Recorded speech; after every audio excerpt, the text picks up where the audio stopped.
नमस्कार, मी प्रियांका पाटील। आपण पाहत आहात राष्ट्रीय लोकराज्य न्यूज, निर्भीड बातम्यांचे व्यासपीठ। आज आपण दिवसभरामध्ये घडणाऱ्या घडामोडींवर नजर टाकूया।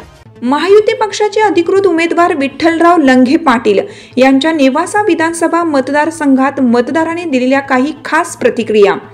नेवासा तालुक्यातील सर्वात मोठी बातमी समोर येत आहे ती म्हणजे महायुती पक्षाचे अधिकृत उमेदवार विठ्ठलराव लंघे पाटील यांच्या नेवासा विधानसभा मतदारसंघात मतदारांनी दिलेल्या काही खास प्रतिक्रिया राष्ट्रीय लोकराज्य न्यूज मीडियाने घेतलेल्या आहेत।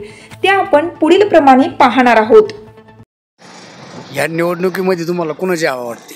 आता हवा तशी भाऊची खूपच हवा चांगली आहे आणि भाऊनं विकास कामं पण खूप चांगली केलेली आणि या एकदम साध्या पद्धतीने त्यांनी खूप गावाचा इकडे विकास केलेला आहे ग्रामीण भागामध्ये। तुम्हाला कोण आमदार व्हावं असं वाटतं? 100% विठ्ठल भाऊचा आमदार पाहिजे आम्हाला आणि आम्हाला अपेक्षा आहे ते 100% निवडून येतील।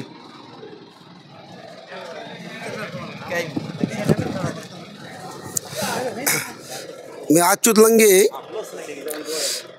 आता सध्या तर भाऊचीच हवा आहे पूर्णपणे आणि खात्रीशीर आणि 101% सांगतो का भाऊच आमदार होणार आहे आणि त्यात कोणती काही शंका नाही आहे, त्यात काही विषय पण नाही आहे। कारण हक्काने सांगू शकतोय का भाऊनं एवढे मोठे कामं केले झडपीमधून केलेले आहेत की म्हणजे काही सांगायची गरज नाही पुढचे काही।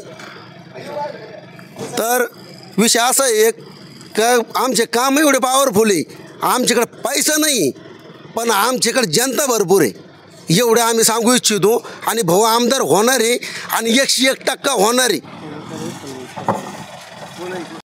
मी प्रॉपर वाकडी गावचा आहे। आमच्या गावामध्ये 2006 ते 2009 पर्यंत भाऊनं खूप विकास कामं केलेले आहे। ते म्हणजे आमच्या 3 किलोमीटर नदीचा जो पट्टा आहे त्याच्यामध्ये 6 साखळी बांधारे दिलेली। आमच्या गावाची 2001 पासूनची मला परिस्थिती आठवती। सगळ्या माता भगिनी 2006 पर्यंत अशा या वरखेड, रामडोस, शिरसगाव इकडं ट्रॅक्टरमध्ये टेम्पोमध्ये कामाला जायच्या।